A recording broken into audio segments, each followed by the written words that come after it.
What up though folks, what's good? Welcome back to a new episode of Cooking with Showtime. And today I'm going to be walking through the step-by-step process of making one of my favorite dine out meals, Benihana's Hibachi style dinner. We're going to include it all, guys. We got the chicken fried rice, we got the hibachi steak, we're also going to do the hibachi vegetables, and I'm also going to give you my secret recipe to making perfect Benihana style garlic butter. I know I say this in each and every one of my videos, guys, but it is very simple. Quick fly over the ingredients. All of this will be listed in the description below.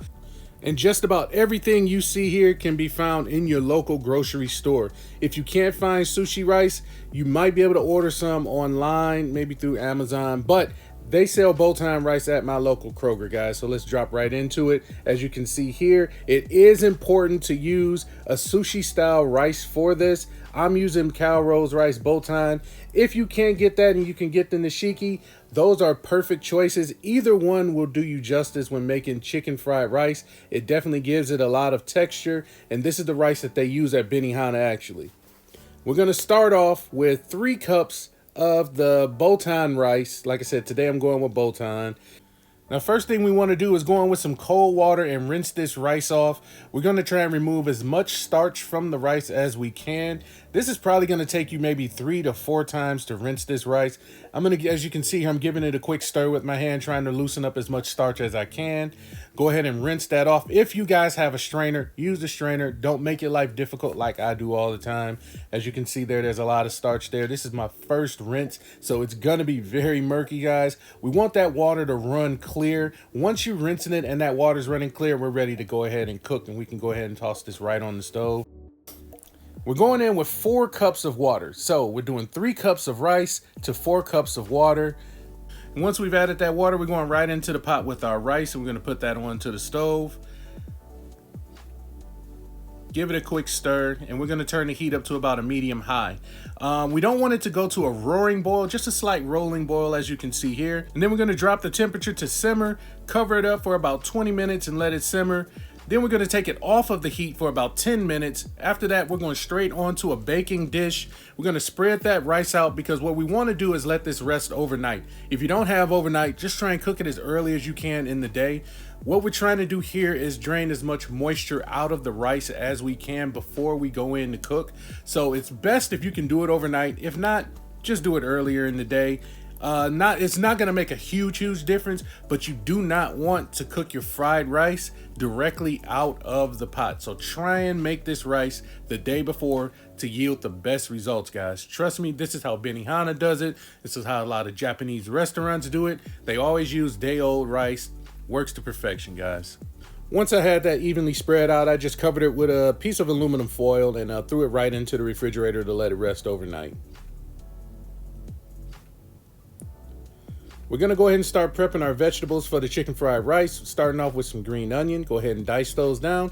If you want to go into the white, perfectly fine. I stayed with all greens. Next up, we got our carrots. Made my life easy and just bought a bag of matchstick carrots and diced them down to really small bites. If you want to keep them a little bit larger, that's perfectly fine for you. It won't affect the way that it cooks at all, guys, so it's really your preference. Then we're going to go ahead and dice an onion. You want these diced onions to be small. We're not going to dice these like we would for the hibachi onion. These are diced onions because they're going directly into our chicken fried rice. Set those to the side, because now we're going to sear our chicken breast. We're going into a hot pan with some safflower oil. Safflower oil is what they use at most hibachi restaurants on their flat tops. Make sure we get a good even coat on the pan. We're going right into a hot pan with our chicken breast directly onto the flat surface. Now we're just searing the chicken at this point. We're not cooking it all the way through. Once we get a good sear on both sides, we're going to go ahead and dice the chicken, and then we're going to go back into the pan to finish the cook, where we season, add a little bit of that garlic butter, and get it prepped to go right into the rice when it's time. Now, when dicing your chicken, you want to go with smaller pieces. If you like larger chunks, that's perfectly fine. It's not going to make a difference. I like to make mine as close to Benihana as possible, so I cut my chicken down and dice it into smaller pieces just to keep it as close to traditional chicken fried rice as I can.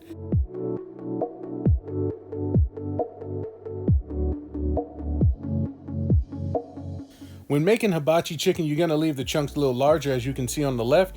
For today, we're going with the cut on the right. Now we're going back into the pan to finish cooking the chicken here.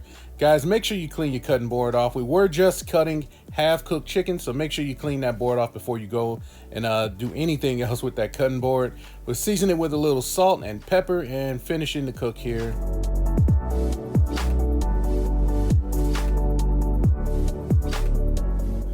Once we have our chicken fully cooked, we're going in with about 1.5 tablespoons of garlic butter. Use more if you like, but I do have the recipe for this garlic butter that I will be posting shortly. Once we have that in the pan, go ahead and give that a stir and make sure all of the chicken is coated with that delicious garlic butter. I'm telling you, once this garlic butter hits the pan, the house is gonna go crazy. It begins to smell just like Benihana or any of your favorite Japanese style hibachi restaurants. The house is gonna go absolutely nuts and everybody's gonna be ready to eat, man. Trust me.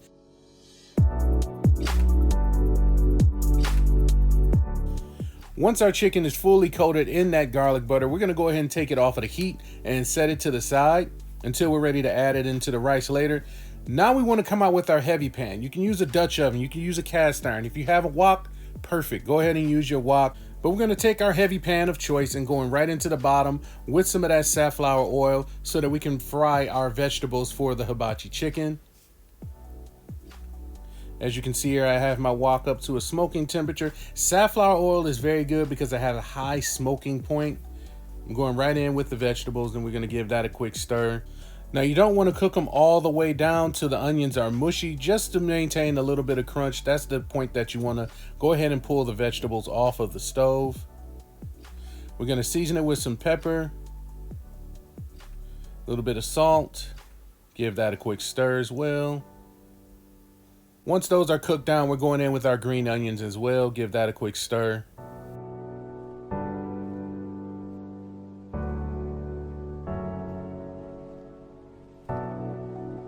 And then we're gonna go ahead and take them right out of the wok and set them to the side. Going in with a little bit more safflower oil. We're dropping in our 3 eggs directly into the oil, right onto the pan. This is how they do it at the hibachi restaurants. I wish I had a flat top, but the wok is gonna make it do what it do for right now. Then we're gonna go ahead and scramble those eggs up.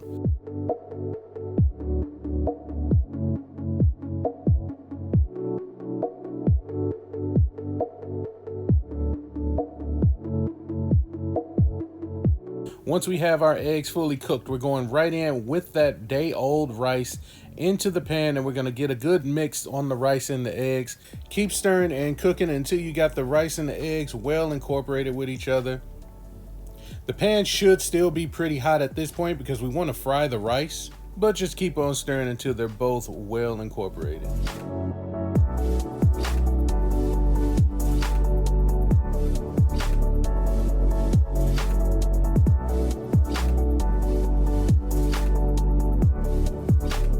Once we have that rice cooked down, we're gonna go ahead and season with some salt, pepper, and we're going in with a hefty serving of that garlic butter.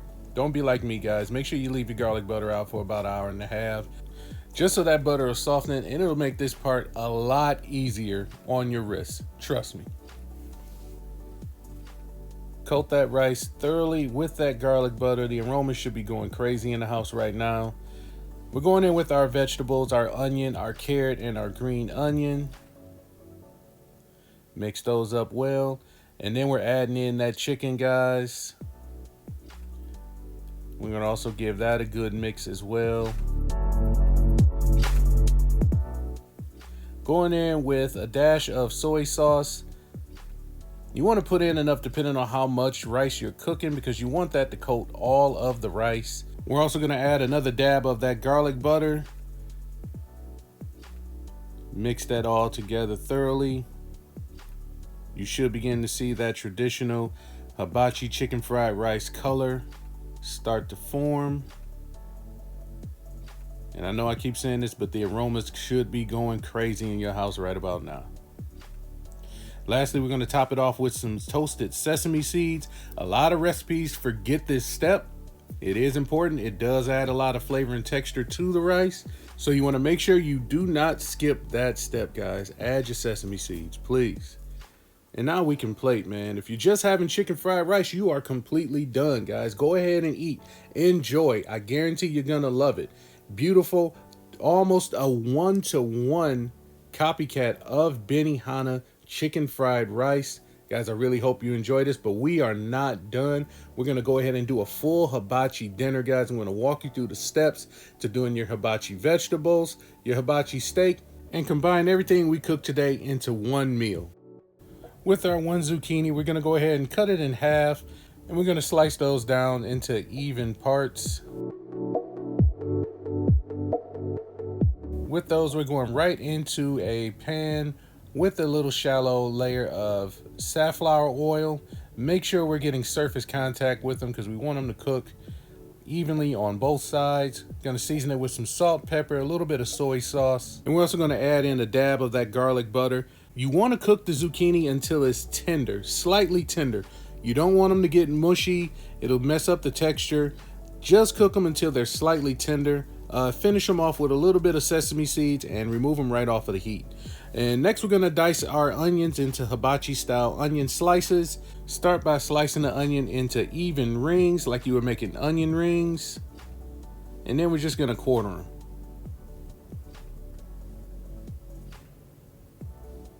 Those are going right into a hot pan as well with a little bit of safflower oil. Same thing with the onions, guys. You don't want to caramelize the onions. You just want them to get soft and tender. Going in with some garlic butter and some soy sauce as well here. Give that a good mix. Super easy with the onions. Like I said, you just don't want to overcook them. Lastly, for our vegetables, we're going to add in some mushrooms, hot pan, safflower oil, the tradition. Cook those down until they begin to get soft. Now, you may have to lower the temperature on these mushrooms because you don't want to burn them. Going with a little bit of garlic butter, a little salt, little pepper, as well as a little bit of soy sauce towards the end of the cooking process. Lastly, we have our hibachi steak. To a hot pan, you want to add that safflower oil. Make sure you get a good surface covering with that as well, as always.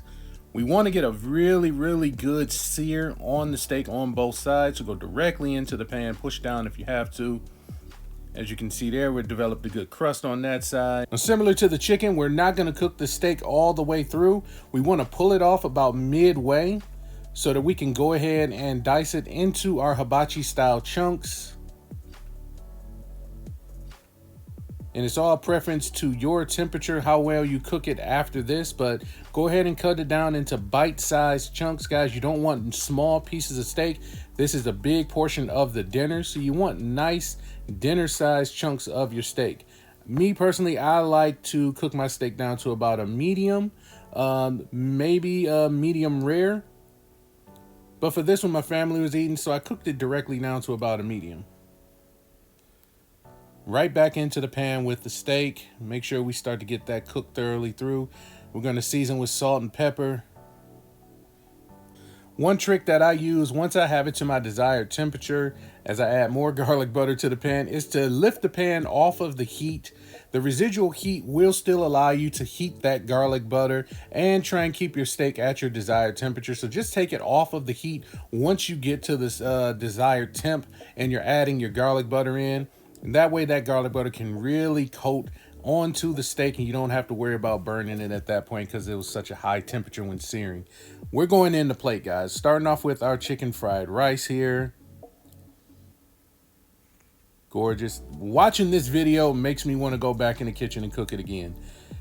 Beautifully cooked steak. Got a nice medium temperature on this steak. Going in with those hibachi onions, the zucchini, and those mushrooms. And now you can save yourself a few $100s and cook and eat Benihana right from the comfort of your own home. Thank y'all for joining me today. I really appreciate it. If you haven't already, hit the subscribe button, hit the notification bell, drop a like on this video, leave a comment and let me know what you think about this recipe. But until next time, we up out of the kitchen until we back up in it, guys. It's Mr. Showtime. We're cooking with Showtime and we up out of here, man. Peace.